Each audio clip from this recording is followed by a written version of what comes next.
Hi, today we'll present a new material library, the most long-awaited feature in Light Tracer Render. In the library, you can find 1500 plus PBR materials of plastics, woods, cloths, leathers, metals, paints, etc. Everything is covered by a CC0 license. So you may use all the materials in any way with no royalties or attribution required. Let's set up the materials for the helmet model.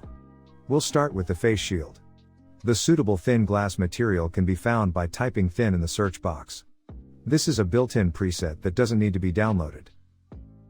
You can browse all built-in materials by clicking on the built-in tag.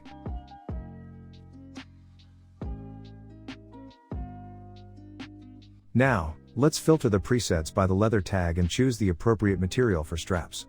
After clicking on preset, we need to select the desired texture quality and wait until it will be downloaded.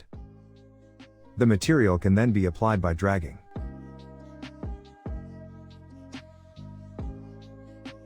Now, let's choose the material for the outer shell with the paint tag.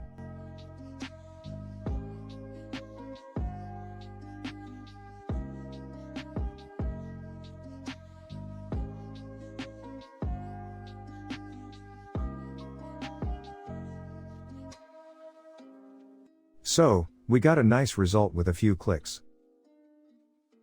Note that all downloaded materials are available under the downloaded tag. Thanks for watching, and see you in the next videos.